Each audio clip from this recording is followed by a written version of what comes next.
everyone, welcome back to the channel. I am Ayushi Negi and we were doing elasticity of demand, in which I have talked about its importance, and we have also discussed three main factors, that is your price elasticity, your income elasticity and your cross elasticity.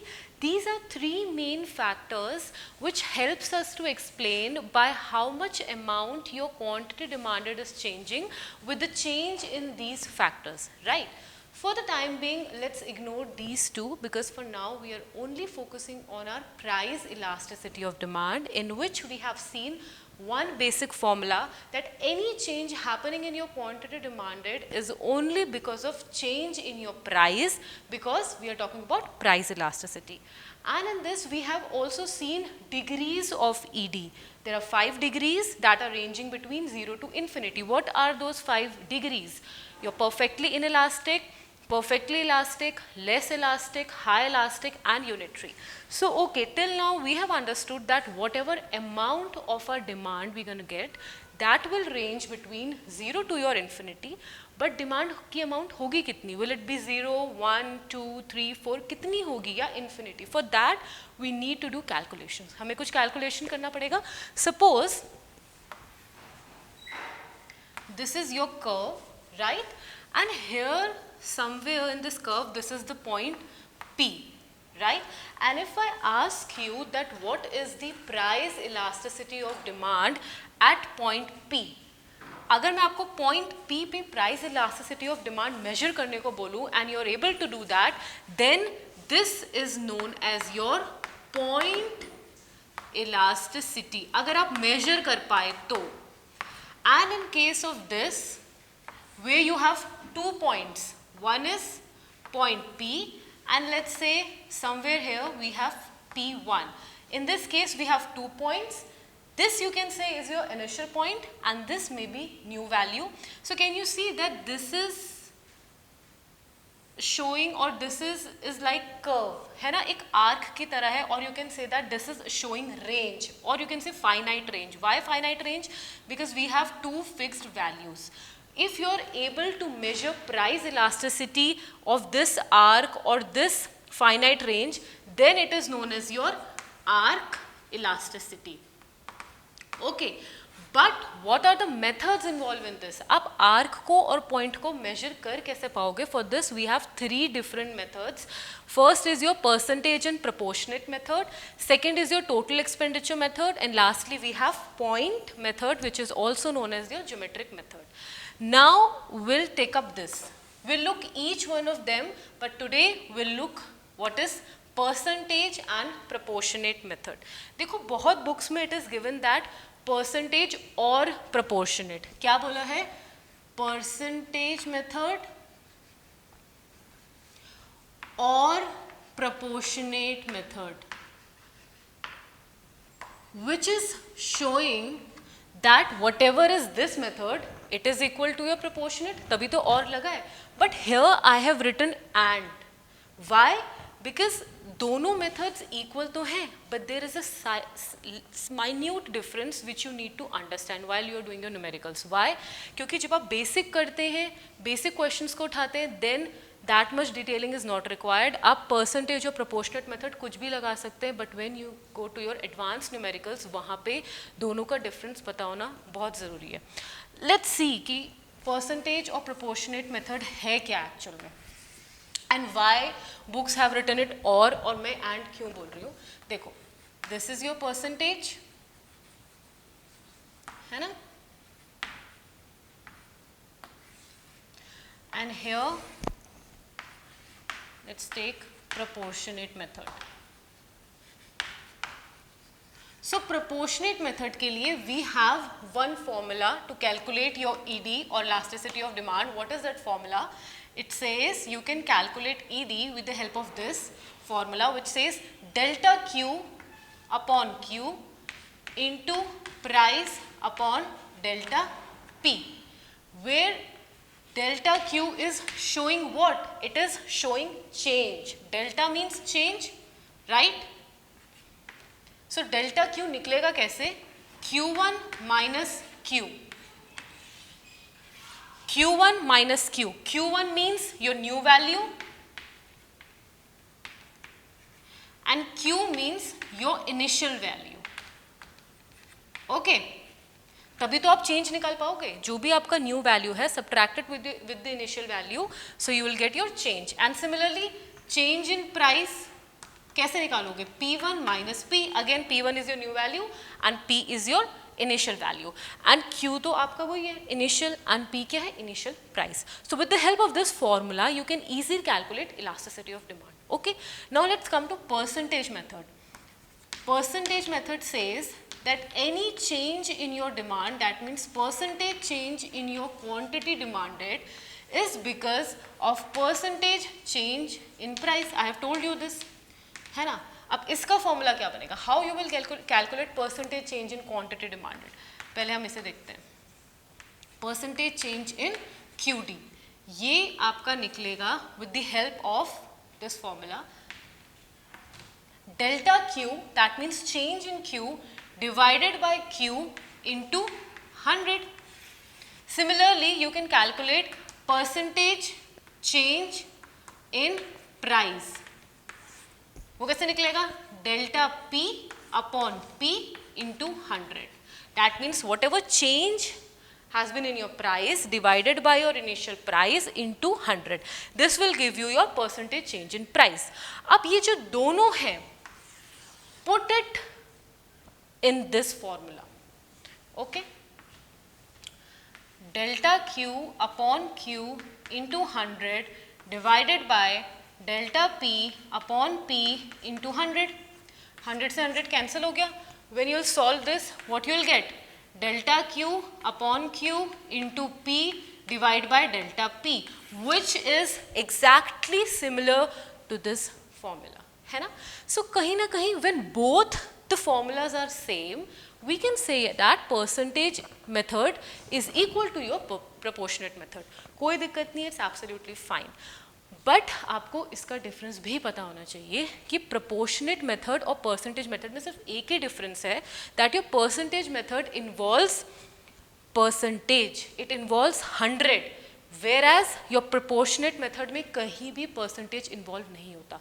You are getting this formula because you are deriving it. आप derive कर रहे हो उसको, वरना initially formula था क्या percentage method में? Simply this.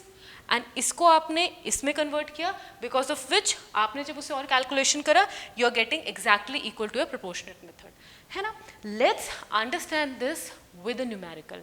दोनों में डिफरेंस क्यों देखना जरूरी है वो हम एक न्यूमेरिकल के थ्रू समझेंगे. Okay, so there are few numericals I have written for you all which will help you to understand more about percentage and proportionate method. As I have told you that there is a difference, we'll look this by solving these numericals. We'll start with the basic one which says, suppose price of a commodity falls from 50 to rupees 40. Okay, your price is falling. So whatever is given in the question, first of all we'll write all of them. Okay, so price is decreasing from 50 to 40. That means your initial price is rupees 50, fine, and it is reduced to 40.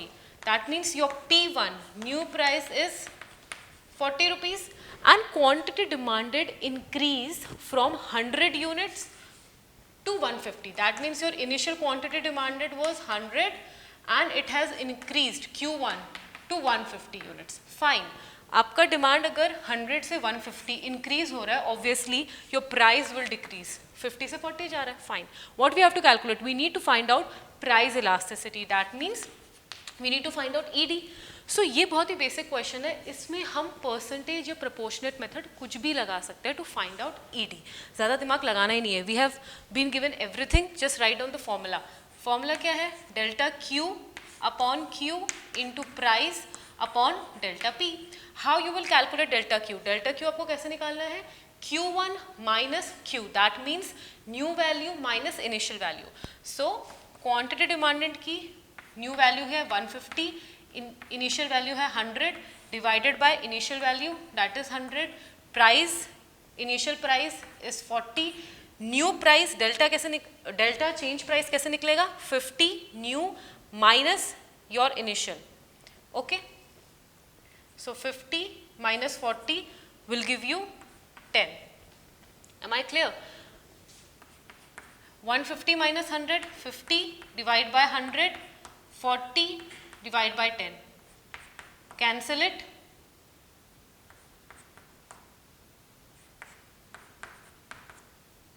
So you will get 2. That means your ED is 2. You have simply solved elasticity by writing the formula. Delta Q upon Q into P divided by delta P. Delta Q was 150 minus 100. That is your new value minus initial value upon your initial quantity multiplied by P. What was your P? Sorry, here you have to write 50. Because your price was 50 and then you have to, 1 minute. Your price falls from 50 to 100. Yeah. 50 and then how will you subtract? 40 minus 50, that means 10. When you will solve this, here you have to write 50. When you will solve this, what you will get? 5 by 2, that means you are getting 2.5. Right? You are getting 2.5. So this 2.5 is your ET. अब दोनों में difference कब आपको check करना है? Just check down this formula. यहाँ पे question में कहीं पे भी आपको परसेंटेज गिवन नहीं था, इसलिए हमने दोनों का डिफरेंस निकाला ही नहीं, हमने सिंपली फॉर्मूला करा. अब आप दूसरा क्वेश्चन देखो. Price of a commodity was 5 rupees. Okay, no, look this one.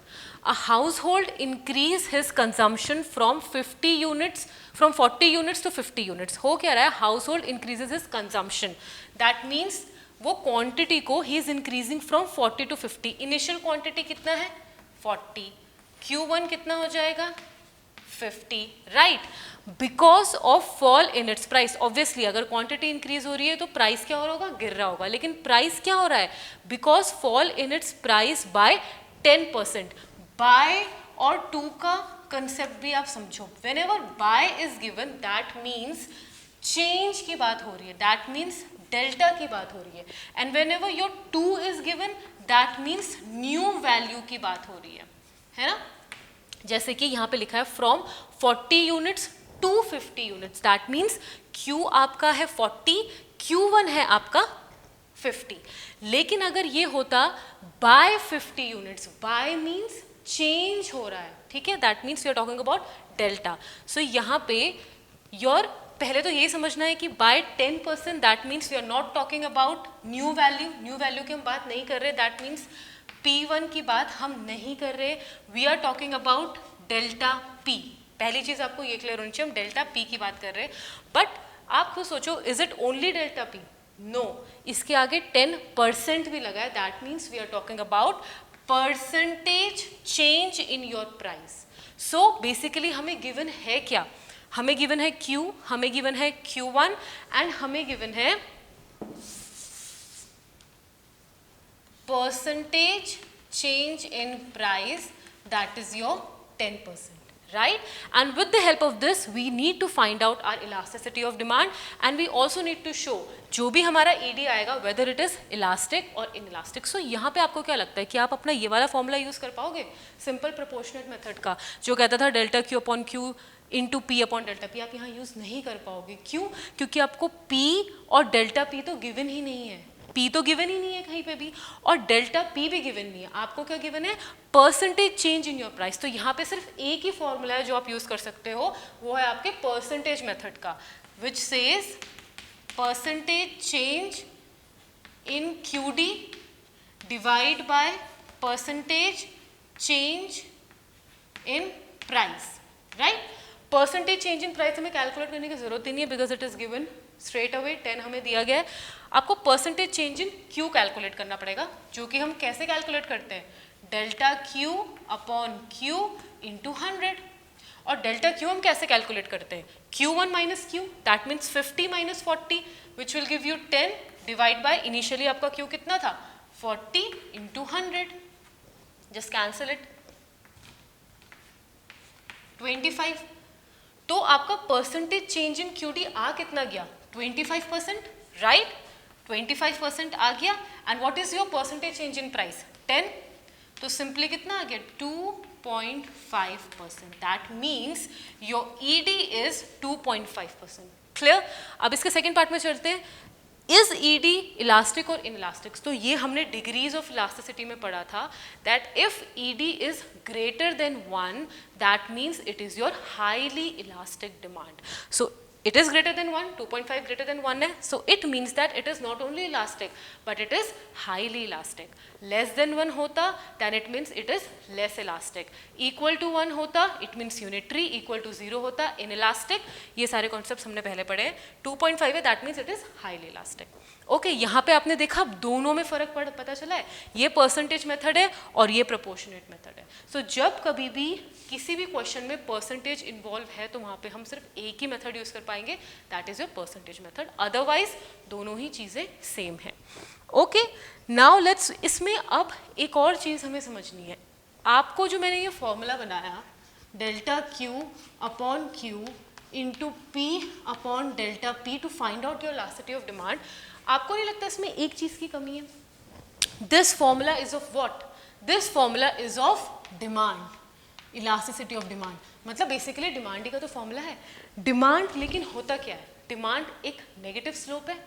Negative slope क्यों है? बिकॉज ये एक इनवर्स रिलेशनशिप बताता है. आपने मैथ्स में सिंपली कैलकुलेशन पढ़ी होगी, जब हम मल्टीप्लिकेशन में हम पे साइंस होते हैं like minus minus, so what do we get? We get plus. मतलब अगर -2 है इंटू -2 है, सो आपका आंसर कितना आएगा? 4 and sign will be of minus, है ना. अगर माइनस प्लस है, what do you get? Symbol की बात कर रही हूँ, प्लस आएगा. प्लस माइनस में क्या आएगा? माइनस आएगा और प्लस प्लस में प्लस आएगा. सेम इसमें भी होता है. डिमांड क्या बोलता है? दैट देयर इज, इस पूरे फॉर्मूले only 2 variables are involve. One is your quantity and one is your price. और ये फॉर्मूला है डिमांड का. डिमांड क्वांटिटी और प्राइस में कैसा रिलेशन शो करता है? इनवर्स रिलेशन शो करता है. दैट मीन्स अभी तक ये देखो इनवर्स शो कर रहा था, that if your demand is increasing, that means demand increase हो रही है, एक पॉजिटिव चेंज आ रहा है. Your price is decreasing, that means price में रिडक्शन आ रहा है, नेगेटिव चेंज आ रहा है. ये नेगेटिव ये पॉजिटिव दोनों मल्टीप्लाई में है. सो हमेशा आपका आंसर आएगा किस में? नेगेटिव में, है ना. सो यहाँ पे एक नेगेटिव साइन लगना जरूरी है. लेकिन अब एक चीज समझो, इस नेगेटिव साइन को don't mix it with negative value. ध्यान से सुनना, नेगेटिव साइन को नेगेटिव वैल्यू से मिक्स नहीं करना है, because this negative sign is only showing the inverse relationship, is only showing the opposite relationship. ये कभी भी नेगेटिव वैल्यू नहीं देगा आपको. कभी भी अगर आप ED सॉल्व कर रहे हैं and suppose you get -2, this doesn't mean that your demand is -2. Number line में आपका डिमांड कभी भी यहाँ पे ये नहीं लाई करेगा. हमेशा even if you are getting -2, this means कि वो यहीं पे लाई कर रहा है, 2 यहीं पे लाई कर रहा है. Why? Because we know that demand की रेंज स्टार्ट ही कहाँ से होती है? From 0 to infinity. 0 से इन्फिनिटी पे वो जाती है. वो कभी भी नेगेटिव डिमांड, खुद सोचो आप, कभी भी या तो होगी डिमांड, आप किसी चीज़ की डिमांड या तो करोगे या नहीं करोगे. नेगेटिव में थोड़ी डिमांड को ले जाओगे. अगर कभी भी ये नेगेटिव साइन आ रहा है, that means it is only showing your inverse relationship. इसलिए आप इसे ब्रैकेट में लिख देना एंड नोट भी डाल देना that it is only showing your inverse relationship, not a negative value. इसीलिए बहुत बुक्स ने इस नेगेटिव साइन को इग्नोर भी करा है कि आप इसे लिखो या आप इसे ना लिखो, because it is very genuine and very obvious. Obvious चीज़ को मेंशन करने की ज़रूरत नहीं है, इसीलिए बुक्स में इसे मेंशन नहीं किया गया है. लेकिन बहुत बुक्स में नेगेटिव साइन को इन्वॉल्व किया गया है. इसी से रिलेटेड अब हम एक ही न्यूमेरिकल देखते हैं. देखो, price of a commodity was ₹5. Okay, in which consumer was buying how much units? 100 unit. जो दिया गया हम अभी सिर्फ उसको नोट डाउन करते हैं. Price was ₹5. Fine. In which your quantity was 100. Okay, अब क्वेश्चन में है at what price its demand will be 140 units. That means आपको न्यू डिमांड अभी गिवन नहीं है and only your Q1 is given, that is 140. That means कितना price होना चाहिए in which he would demand 140 units if your ED is 2. यहाँ पे आपको इलास्टिसिटी ऑफ डिमांड गिवन है ना. बहुत सिंपल है. यहाँ पे भी पहली चीज़ ये देखो, परसेंटेज कहीं भी क्वेश्चन में इन्वॉल्व है नहीं है. सो सिंपली हम प्रोपोर्शनेट का नॉर्मल वाला फॉर्मूला लगाएंगे, जो कि क्या है?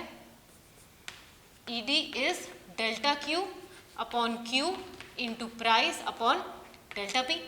ये तो क्लियर है। अब now write down its values. Okay, so from this we get, let me do it here. So from this we get change in price equal to 1, right? When you have solved this, what you are getting? Change in price equal to 1. Okay, now अब हमें निकालना क्या है? हमें तो price ही निकालना है, new price. That means we need to find out P1. अब देखो, we have P, we know this. Can we calculate P1? बहुत easily हम कर सकते हैं, because change in P क्या बोलता है? P1 minus P, that means your new price minus your initial price. We know P1 is coming 1 और P की वैल्यू तो हमें 5 पता ही थी, so we can easily say P1 कितना हो जाएगा? 6 रुपीज, और ये हम आंसर करके आ जाएंगे. But this is wrong. Why? आप एक चीज, आप तो इनवर्स रिलेशन भूल गए बिल्कुल. Just check this. क्वांटिटी क्या थी? Quantity was 100 which has increased to 140. That means your quantity is increasing. So when your quantity is increasing, in that case your price has to reduce. But आपने जो calculation किया उसके according your price is 6. तो यहाँ तो price भी increase हो रहा है. Is it possible? No.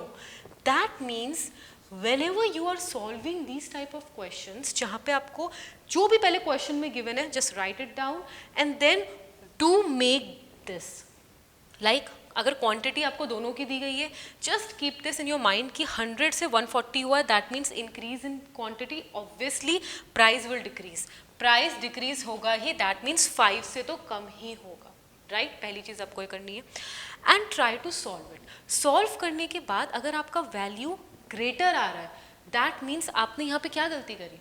आपने यहाँ पे नेगेटिव साइन नहीं इंक्लूड करा, है ना? Which was in. अब आपने क्यों नहीं इंक्लूड करा? बिकॉज बुक्स में भी नहीं इंक्लूड करा हुआ है. दे हैव सेड कि नेगेटिव तो है, इसे इंक्लूड मत करो. ऐसा नहीं है. कैलकुलेशन करने के लिए आपको नेगेटिव इन्वॉल्व करना ही पड़ेगा.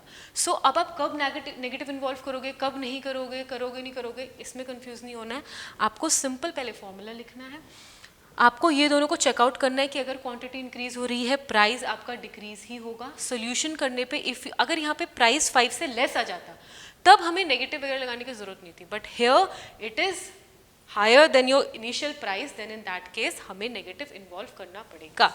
अब देखो, अगर आप यहाँ नेगेटिव इन्वॉल्व करते हो कैलकुलेशन करते हुए, 40 upon 100 into initial price was 5, change in P हमें नहीं पता है, नेगेटिव साइन इंक्लूड करना है बिकॉज नेगेटिव तो वैसे भी रहता ही है, बट अभी सोल्यूशन के लिए भी इंक्लूड करना है.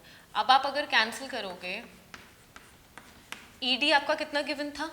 2, है ना? ये नेगेटिव है, 2 से 2 कैंसिल हो गया, तो चेंज इन पी कितना आया? You are getting -1. Change in P कितना आया? -1 आया. So if change in P is -1, यहाँ पे भी आप -1 रखोगे. Now in this case your P is coming 4, जो कि सही है, which is less than 5. So price कितना आया? न्यू प्राइस कितना आया? 4 आया, विच इज नाउ करेक्ट. अगर आप 6 करके आते तो गलत हो जाता.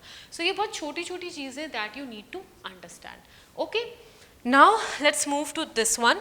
अब इसमें भी एक, इसको आप और बेटर इस न्यूमेरिकल से समझोगे. देखो, the demand for a good at 10 rupees is 40 units. Okay, जो जो दिया है दोबारा से उसे लिख लो. प्राइस कितना दिया है? 10, in which quantity is 40 units. Now he is asking price falls by rupees. Again यहाँ 5 आ गया है, मतलब यहाँ by आ गया है. That means this 5 rupees is not P1. ये by क्या कर रहा है? डेल्टा P शो कर रहा है, and which is falling. That means आपका न्यू प्राइस कितना होगा? 10 minus 5, it will give you 5. अगर ये इंक्रीज हो रहा होता, then 10 plus 5, P1 will be 15. But अभी रिड्यूस हो रहा है, तो P1 कितना आ गया? 5 आ गया. बाय 2 को भी याद रखना. Okay okay, so price falls by 5 rupees if ED is -3. ED -3, ED -3 मतलब it is not the number which is negative, it is showing inverse, इसीलिए ये माइनस को ब्रैकेट में रखा है. ओके, सो ईडी अभी हमें कितना दिया? -3 दिया, and we need to find out new QD. That means हमें Q1 को कैलकुलेट करना है when ED is given as 3. इसमें 3 भी लिख सकती हूँ, not a problem, but since question में नेगेटिव दिया है, सो हम भी इसको इन्वॉल्व करेंगे. ओके, अब आपको मैंने स्टार्टिंग में क्या समझाया? व्हेन जो भी डिटेलिंग दी है हम सब लिख लेंगे. अब हमें क्या चेक करना है, लुक एट द प्राइस। अभी हमें दोनों में दोनों पॉइंट्स किसके गिवन है, प्राइस के गिवन है, सो हम प्राइस को चेक करेंगे। 10 से 5 that means price is falling, तो डेफिनेटली क्वांटिटी क्या हो रही होगी, इंक्रीज हो रही होगी and it should be greater than 40। So हम अपना नॉर्मल कैलकुलेशन करेंगे, if we will get our ED greater than 40 तो हमें माइनस माइनस कुछ इंक्लूड करने की जरूरत नहीं है। If we will get Q D less than 40 then in that case we need to include negative sign also. So हम इसको यहाँ पे भी कहीं परसेंटेज इन्वॉल्व नहीं है, सो इसको भी हम सिंपली करते हैं, अभी यहाँ कर लेते हैं, ठीक है। इस क्वेश्चन को मैं यहाँ सॉल्व कर रही हूँ। ओके, ईडी हमें दे रखा है -3, change in Q, change in Q तो हमें पता ही नहीं है, सो इसे ऐसे ही रहने देते हैं। इनिशियल क्यू कितना था 40, price was 10, change in price कितना आया 5 - 10, है ना, ध्यान से समझना, क्योंकि हम चेंज इन प्राइस निकाल कैसे रहे, P1 - P, P1 कितना है 5, P कितना है 10, तो 5 - 10 ही लिखेंगे, fine.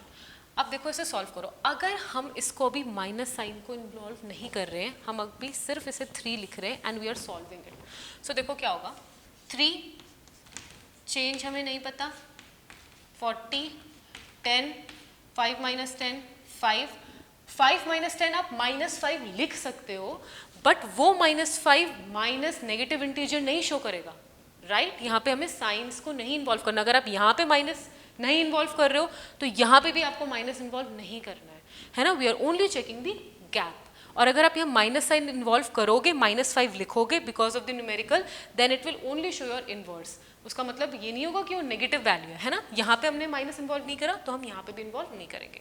Now cancel it, okay, 5 4s are 20, 20 into 3 60, that means delta Q कितना आ गया 60, बट हमें फाइंड आउट क्या करना है, Q1 फाइंड आउट करना है। सो हम Q1 कैसे फाइंड आउट करेंगे, डेल्टा Q में से Q1 minus Q, delta Q is coming 60, Q1 minus Q was 40, that means Q1 is coming 100 units, 100 units आ रहा है, 40 से तो ग्रेटर है ना। अब 40 से अगर ग्रेटर है दैट मीन्स यहाँ हमें माइनस साइन इंक्लूड करने की कोई ज़रूरत नहीं थी, क्योंकि हमारा रिलेशन सही शो हो रहा है, decrease in price increase in quantity show हो रहा है 100 यूनिट्स के साथ। लेकिन since negative has been given in the question, negative has been given in the question, तो इस वजह से आप लगा देना, ठीक है। अगर आप यहाँ पे नेगेटिव साइन इन्वॉल्व करोगे, अगर आप ऐसे भी सॉल्व करो कोई गलत नहीं है, बट एग्जामिनर को हम नहीं सोच सकते कि वो किस तरीके से मार्किंग कर रहा है, और नेगेटिव अगर क्वेश्चन में गिवन है then you put it here, और अगर आप यहाँ नेगेटिव इन्वॉल्व कर रहे हैं देन यहाँ पे भी आपको नेगेटिव इन्वॉल्व करना पड़ेगा, and in that case negative से नेगेटिव कैंसिल हो जाएगा, again you will get same thing, है ना। I hope you are getting it. Lastly we have last numerical, है ना। इसमें एक कंसेप्ट रह जाता है आपका, अभी तक हमने जितने न्यूमेरिकल्स करे उसमें क्वांटिटी, इधर क्वांटिटी इज गिवन और प्राइस इज गिवन और ईडी इज गिवन, 3 चीज़ें ही हमें दी जा रही थी, या तो प्राइस था, क्वांटिटी था, या हमें ईडी निकालना था, इन्हीं के कॉम्बिनेशन चल रहे थे। But we have one more type of question in which your quantity is not given, instead expenditure is given.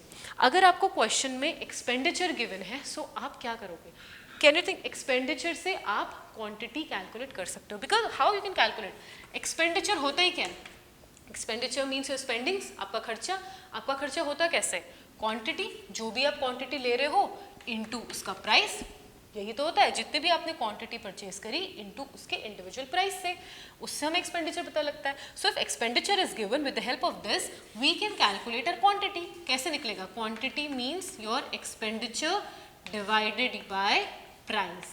सो अगर कहीं पे भी आपके क्वेश्चन में एक्सपेंडिचर गिवन है, डोंट कंफ्यूज, उससे आप इजीली क्वांटिटी कैलकुलेट कर सकते हो। Like in this question, if price of a commodity is 10, okay, हमें प्राइस दे रखा था 10, consumer spends ₹500, spends means expenditure कर रहा है, एक्सपेंडिचर कितना है, इसको यहां कर लेते हैं,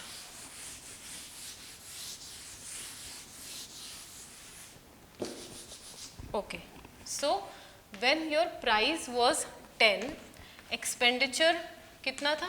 500 था. Okay. If price falls to 5, अब यहाँ 2 आ गया ना, that means P1 कितना है? Directly 5 है ना? Still expenditure was same. Still expenditure was of 500 rupees, है ना? Calculate ED. अब ED कैलकुलेट करना है, वेरी इजी. इससे आप क्यों निकाल सकते हो? 500 divided by 10, that means 50 is coming. इससे आप Q1 निकाल सकते हो. 500 डिवाइडेड बाय 5, 100 इज कमिंग. अब आपके पास सब है, you have P, you have Q, you have Q1, you have QP. ED तो इजी कैलकुलेट हो जाएगा. ED कैसे कैलकुलेट होगा? Delta Q upon Q into P upon delta P. Delta Q निकलेगा कैसे? 100 Q1 minus Q, 100 minus 50, that means 50. Your initial Q was 50 into price was 10 and change in price 5 minus 10, 10. 5 minus 10, that means 5. अब देखो यहाँ पे हम फिर negative involve नहीं कर रहे, है ना?